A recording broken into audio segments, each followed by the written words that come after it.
새학기 봄날에 슬기로운 라디오 생활에도 새 학교가 찾아왔습니다.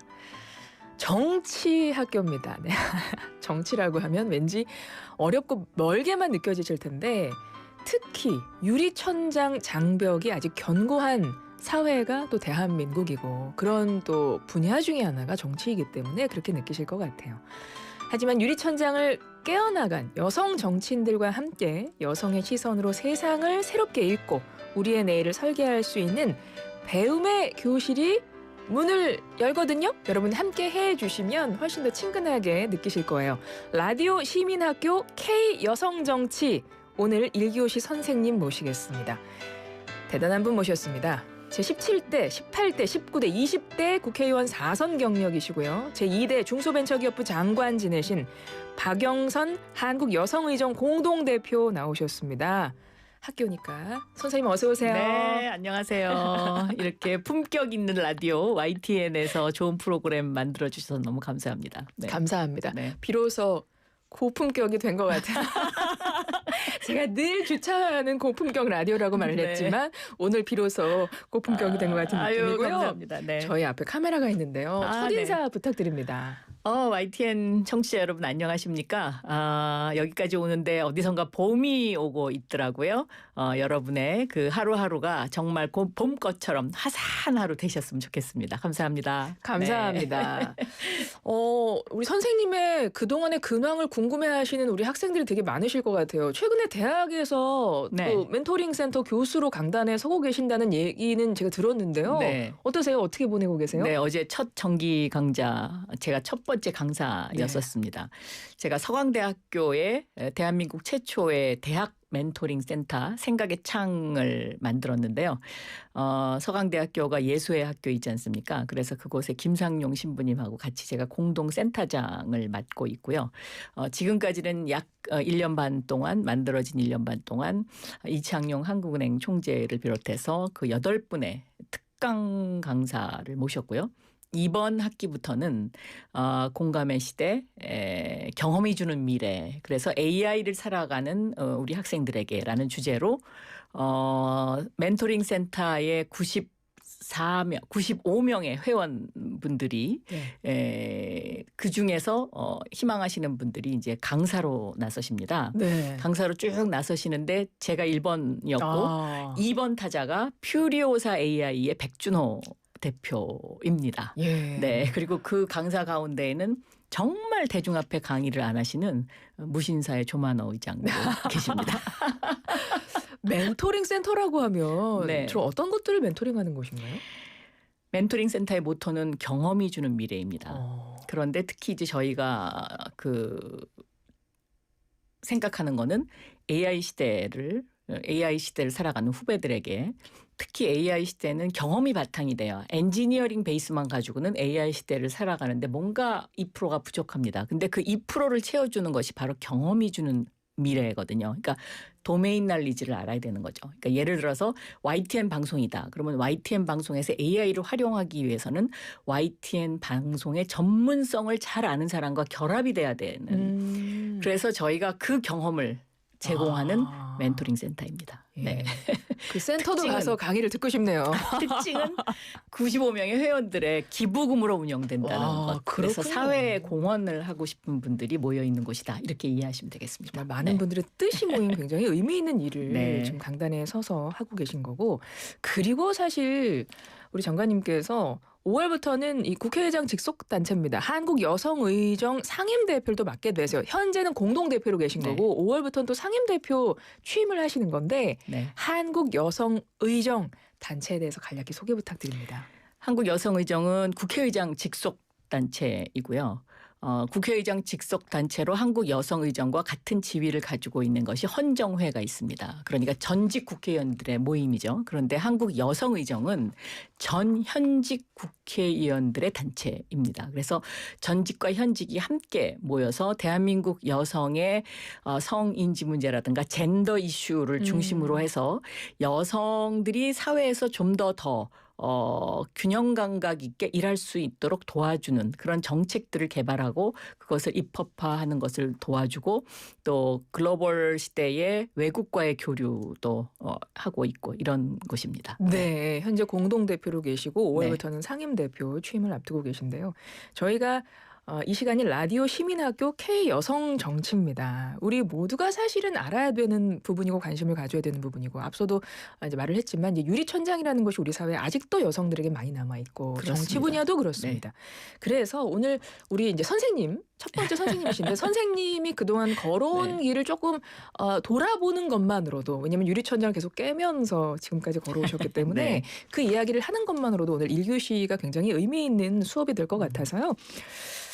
사실 여성 정치인으로 대표적인 여성 정치인이시거든요. 그리고 오늘 이 시간도 첫 번째 선생님, 앞서 멘토링 센터에서도 첫 번째 선생님. 그동안 사실 첫 번째 최초라는 소식을 늘 달고 오셨어요. 네. 기자 생활 하실 때도 최초로 하신 것들이 많잖아요. 그렇습니다. 어떻게 보면 제가 시대를 잘 타고났다. 아이, 이런 그런가요? 생각도 들고요. 또 한편으로는 뭔가 새로운 영역에 도전하려고 많이 노력했다. 라고 저 스스로 자평을 합니다. 왜냐하면 제가 MBC 문화방송이라는 곳을 처음 입사했을 1982년 당시에는 전체 1000명의 직원 가운데 여직원의 숫자가 100명이 안 됐으니까요. 아, 그래요? 그렇죠.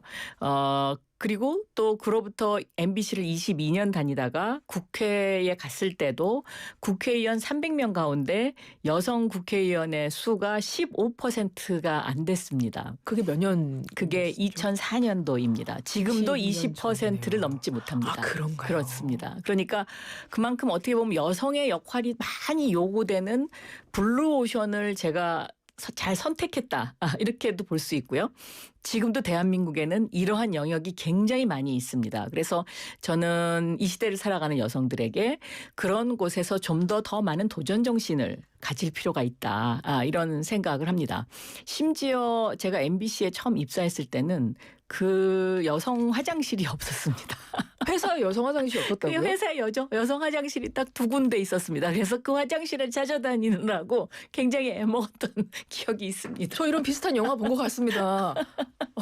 예전에 예전 미국에서 맞습니다. 그 네. 인종에 따라서 그렇죠. 네.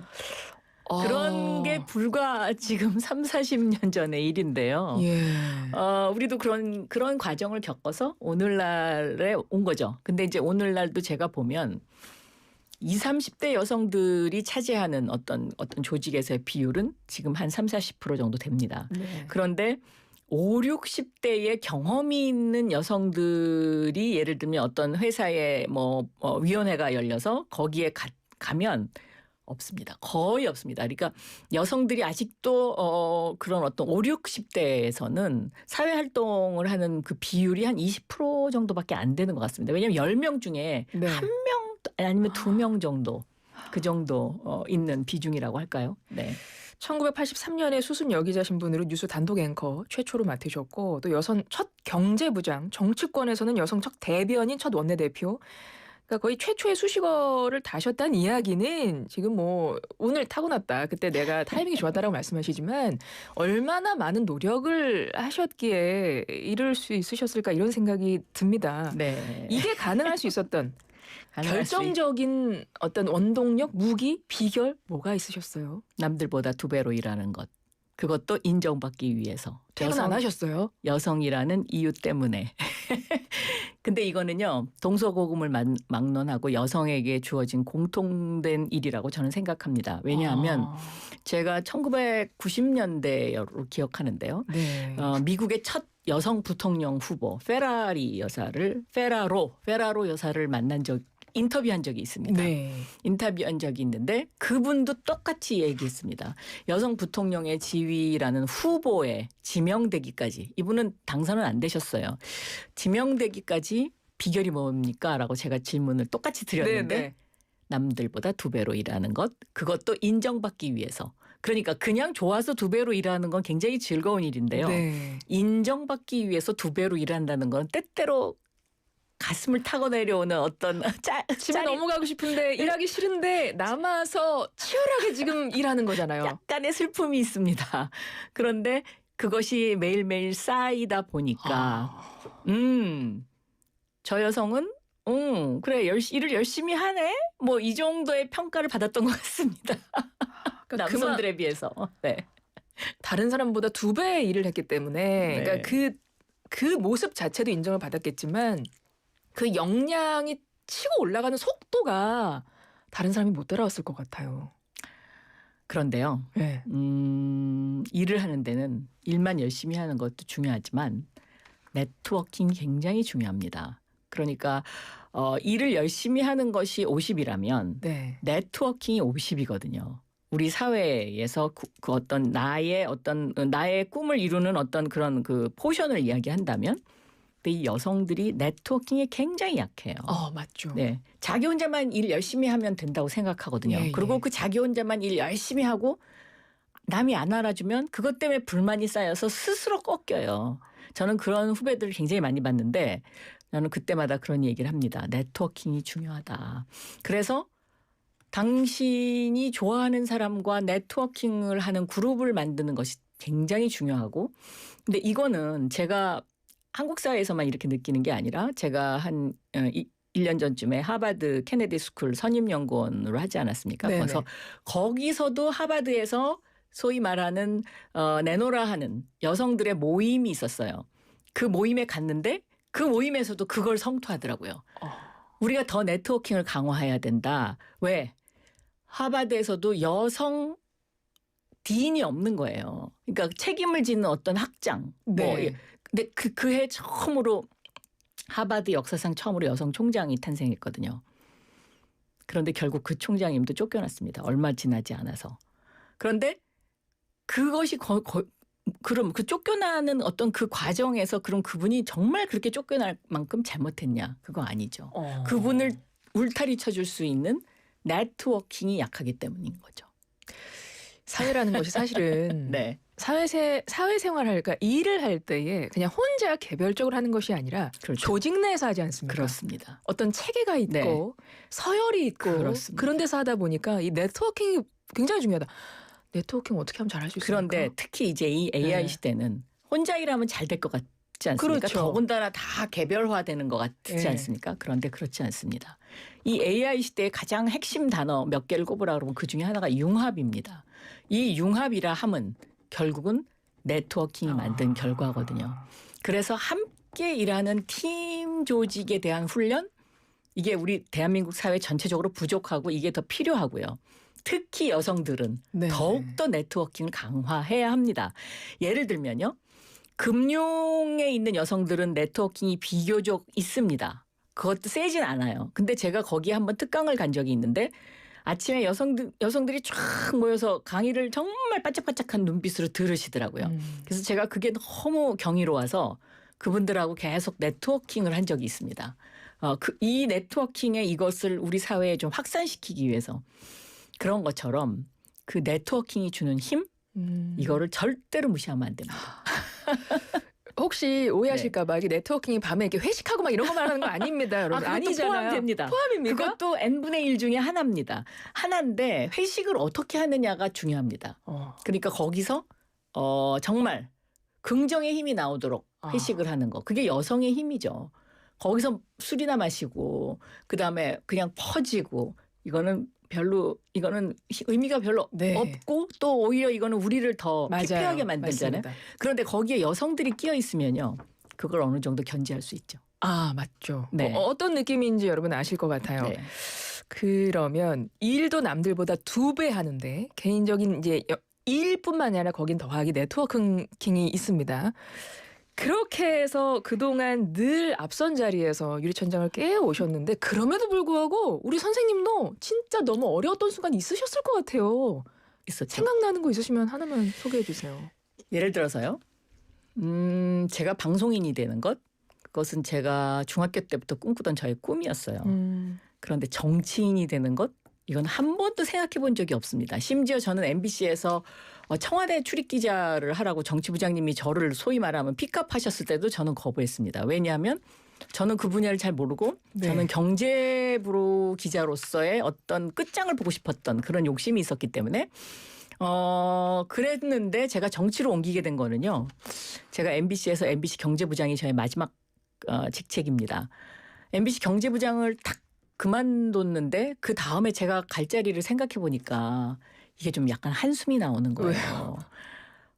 여기도 이제 부국장이라는 제도가 있지 않습니까? 근데 이 부국장의 롤이 불분명하거든요. 이제 부장에서 부국장으로 올라가면 그래서 우리는 그분들을 창가족이라고 불렀습니다. 무슨 의미냐면 햇볕이 들어오는 창가에서 커피 한 잔 놓고 신문을 하루 종일 보는 선배. 창가족.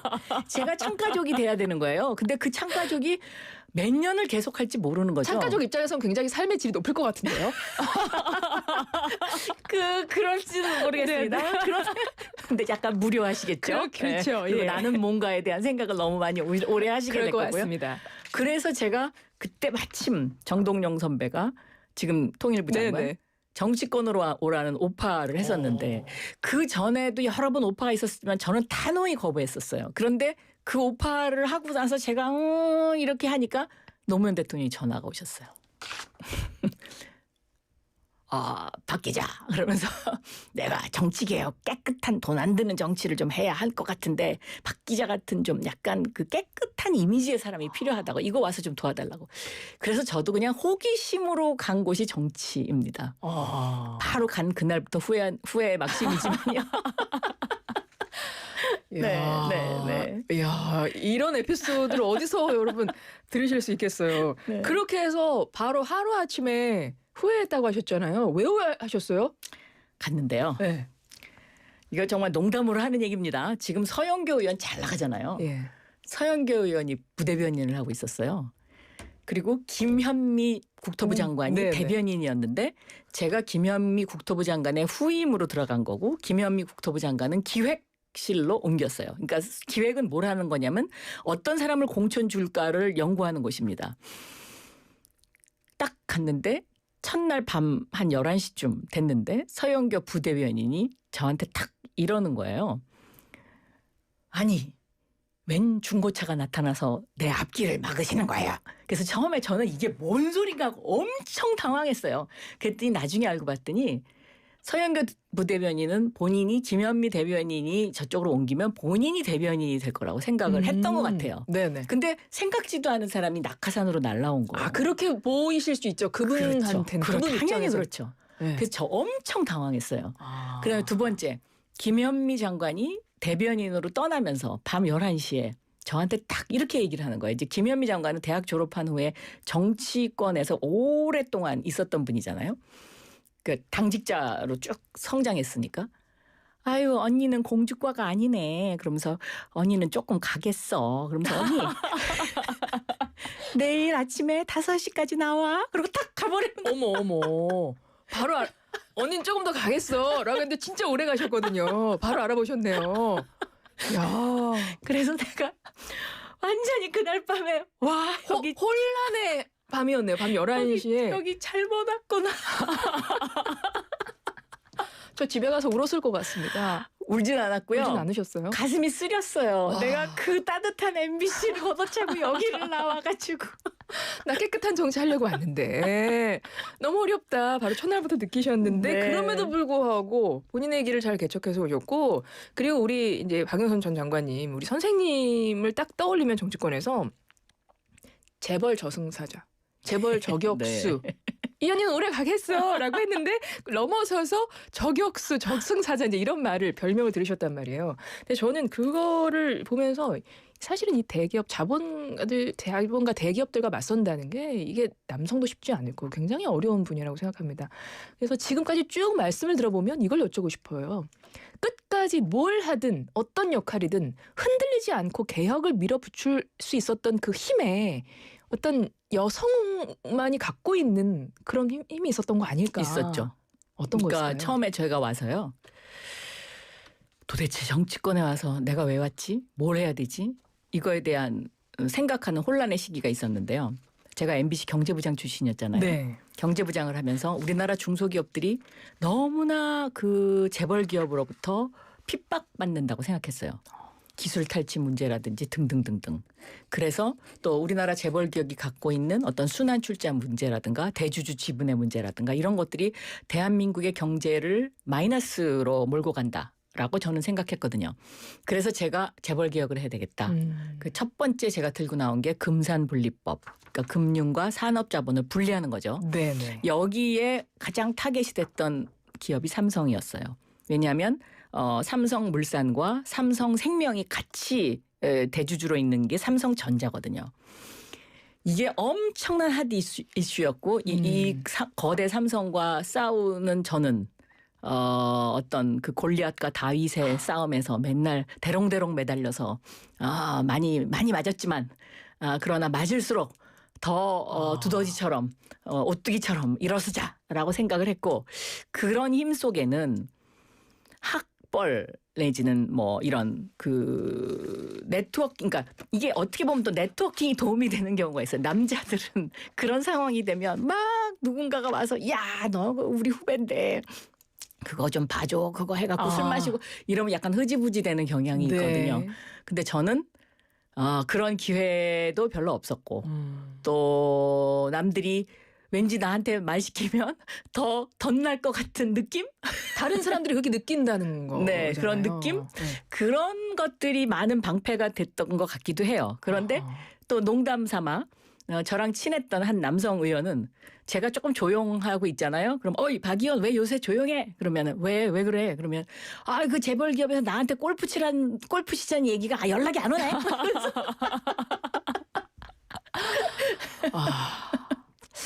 그러니까 네. 그 갖고 있는 그 저력은 사실 여성만이 물론 남성 사회는 남성들만의 그게 있고 물론 거기서도 굉장히 자기만의 길을 뚝심 있게 걸어가시는 분들 너무 많죠. 네. 하지만 일단 한국 사회 자체가 특히 정치 이제 언론부터 시작해서 정치 이런 것들이 아무래도 남성 그 위주의 그렇죠. 약간 아직도 보수적인 게 그렇습니다. 많잖아요. 네, 그러니까 네. 그 안에서 엮여 있는 또 남성분들만의 또 고충이 있을 것이고 하지만 여성은 아무래도 거기서 조금 더 자유로울 수 있어서 내가 할 수 있는 좀 뚝심을 밀어붙일 수 있는 힘이 오히려 더 여성이기 때문에 그렇습니다. 나올 수도 있다는 생각이 그러니까 예를 들어요. 들면 금융권에 여성 네. 네트워킹이 왜 강하냐. 네. 금융권이 비교적 다른 곳에 비해서 여성의 진출이 높습니다. 부행장도 많이 나오고요. 그거는 돈을 만지는 곳이잖아요. 네. 그곳이 깨끗해야 되지 않습니까? 거기서 맞아요. 여성의 역할이 있는 겁니다. 아하. 네. 그래서 사실 우리 그 선생님이 서강대 강단에서 디지털 대전환 AI 3대 강국의 미래를 이야기하고 계시고 AI 시대 최적화된 리더십에 대한 말씀도 하고 계십니다. 그리고 맞습니다. 이런 말씀하셨어요. AI 시대는 더 여성의 시대가 될 거다. 그럼요. 짧게 보충 설명 부탁드립니다. 왜냐하면 지금 30분에 저희가 끝내야 되죠? 방송 시간이 네. 정해졌는데 이렇게 아쉬울 수가. 일단 요걸 30초 자, 동안 해주시면 좋겠습니다. 저는 반도체를 좋아하고 AI를 좋아하는 이유 중에 하나가요. 반도체 없으면 여성 해방이 없었습니다. 가전제품 이것이 여성을 해방시켰고 그 여성 해방이 곧 예를 들면 여성에게 투표권이 주어진 것도 지금으로부터 약 반세기 전밖에 되지 않습니다. 미국에서. 네. 그런데 그게 다 이 반도체 덕분이거든요. 그렇군요. 네. 저는 그래서 반도체를 좋아할 수밖에 없고 AI를 좋아할 수밖에 없는데 AI 시대가 되면은요. 지금까지는 남성의 그 어떤 남성적인 근육을 쓰는 일들이 다 자동화되거나 AI화 되기 때문에 여성과 남성의 차별이 많이 없어지고 구분이 없어지고 그리고 여성에게 더 많은 시간이 주어지기 때문에 그 시간에 여성들은 가사도 돌볼 수 있고 또 자기가 일을 할 수 있는 어떤 보충적인 요소들을 더 많이 할 수 있기 때문에 남성보다 훨씬 유리한 고지를 점령할 수 있다. 그렇기 때문에 AI 시대를 두려워하시지 마라. 저는 이렇게 말씀드리고 싶습니다. 네. 여러분 to be continued 하고 싶습니다. 가능할지 모르겠지만 네. 20초 드리겠습니다. 제2, 제3의 박영선을 꿈꾸는 이들에게 오늘 수업에서 가장 중요한 키포인트 한 줄 정리 부탁드립니다. AI 시대를 두려워하지 마라. AI 시대는 여러분에게 자유를 줄 것이다. 지금까지 네. 박영선 한국여성의정 공동대표였습니다. 고맙습니다. 감사합니다.